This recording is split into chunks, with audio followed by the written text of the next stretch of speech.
In this video, we're going to take a look at how to maximize your forum points in MA 215 Applied Statistics at Bellevue University. As you can see, I'm already in our course and I'm already into the week 1 folder. But the first thing that you need to be successful is to have the correct version of Excel. So we need to be using a full version of Excel. So clicking on this link will take you to your Microsoft 365 webpage where you will just sign in with your Bellevue credentials. Then you can go to Install Apps and install those apps and ensure that you are logged in as yourself. If you have a device such as a Chromebook, an iPad, or an Android tablet where you are not able to download the full version of Excel, you simply need to navigate to the virtual desktop, and this will give you the information on how to access that desktop so that you are able to complete your coursework during those first 2 weeks. Any of the weeks following that, you will not need access any longer to the virtual desktop, though you are welcome to continue to use it.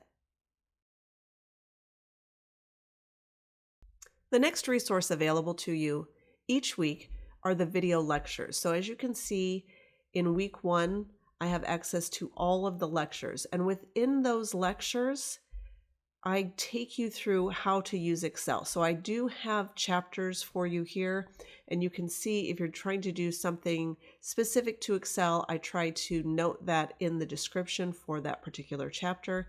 But these are the types of things that you're going to be doing for your unit project and for your forums. So using Excel will be very important. The next thing I want to show you is the grading rubric. So if I look at any of my discussion questions and I click on that question, notice I'm asked to do specific things. I have a spreadsheet to use and so forth.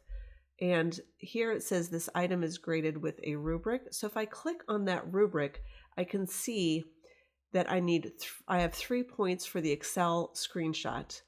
I have 3 points for the Excel explanation. I have 3 points for the conclusion sentence and 3 points for the second post. Now, when we're talking about how to put your work in Excel, we'll talk more about how to get all of the points for all parts of that particular rubric. Now let's take a look at how to create your Excel screenshot. Now you'll notice that some of your discussion questions will have a spreadsheet for you to download. You'll simply go to the 3 dots and download the original file. I've already done so and actually changed the data so that this doesn't correspond to anyone's actual solutions. I do find that some students really like to have the question on the same sheet as the Excel sheet that they're working on, because then they don't have to keep going back and forth. So the easiest way to do that is to go to Insert and go to Text and choose a text box, and then you can just copy and paste the question. That's what I've done here. Now, if you'll notice here, I already have the 3 pivot tables done. This video does not show you how to do that. Just go to that Chapter 2 Frequency Distributions video, and I show you exactly how to do that. But I already have these done, and if you'll notice, this section right here would be the 3 points that I would get for the Excel screenshot. This is the work that I did in Excel. This explanation would be the 3 points for the Excel explanation. I've, in words, said this is how I created the pivot tables for this question. Then this would be the 3 points for the conclusion. So that's all 9 points for the initial post. Now the conclusion should be based on what statistical data did you use and what conclusion can you draw and why. So obviously I didn't put that in here because I want you to be able to do that on your own for the question that corresponds to the Forum 1 question. Before we go through how to create a screenshot and submit it into your forum, I did want to take you through another type of way to show work. So during the first several weeks of the course, you'll be doing a lot of displays as you did here. After that, you'll be doing a lot of work using formulas and functions. So as you can see here, I have a question that I'm asked to answer. I've again used Insert, Text, and created a text box. And again, you just drag it to wherever you want that text box to be. So I've done that and copied the question. and then I'm going to find both the z-score and the percent. So notice I've just done a couple of sort of call out boxes that says this is the solution and this is the Excel work. So this is the solution, and I can see that if I click on that box, I can see it says standardize 120, 142, 33.7. That's the function that I used to find my solution, to find the z-score. But I also, instead of having to have a second sentence that said, in order to find the z-score in Excel, I used the standardize function. All I'm going to do is come up here, go to just to the right of the equal sign and Control C, and then press return so I can arrow out of it. And then I can copy paste. And again, here you can see that I've messed up this other one. Here, if I do equal norm s dist, it's going to give me my percent of students. And then if I just go to the right of that, Control C, return, come over here, Control V, or whatever, Command Shift, whatever on the Mac was the same corresponding functions.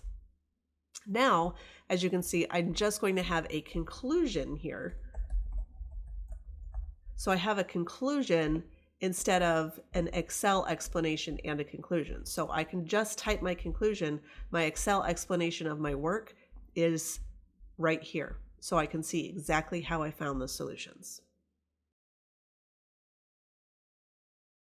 Now that we're familiar with how to show our work in Excel, let's talk about how to insert that work into our forum solution. So as you can see, I'm back to the pivot tables that I've created before. I'm simply going to go to something called the snipping tool. Because I am using a Windows device, it might be called snipping tool, snip and sketch, so forth. If you're using a Mac, Command Shift 5 will give you the same functionality where you can actually choose an area of the screen. So I'm going to choose this whole area. That would be my first post. Same thing if I was doing that here, I would take this whole section. In that snipping tool then, I'm going to save that, and I'm going to save it somewhere where I can find it easily. So I'm going to choose the desktop. If I go back now to the discussion question, and this is the first one that I'm answering, I'm just going to go down to type a response. And to type that response, I can do one of two things. I can either open up my files, drag and drop that picture that I just took. And notice there it is in my post. Or I can click the attachment paperclip icon and again, choose that same file, click save, and you can see either way it's including that as part of my post. Now, let's say I didn't have the Excel explanation and conclusion on my screenshot. All I would have to do is arrow out of that and type the Excel explanation and conclusion outside of that. And then simply respond. You will notice that you won't always get the question right the first time. So if that happens to you, for instance, let's say my conclusion was incorrect. I learned that because either my instructor left me feedback or my classmates left me feedback. All I would have to do is go to that post that I created and reply. So if you reply directly to the post that you didn't get full credit on, it makes it much easier on your instructor to see that, yes, you had the wrong conclusion, but now you have the correct conclusion. So this is correction, conclusion, and then I would type the correct conclusion and reply.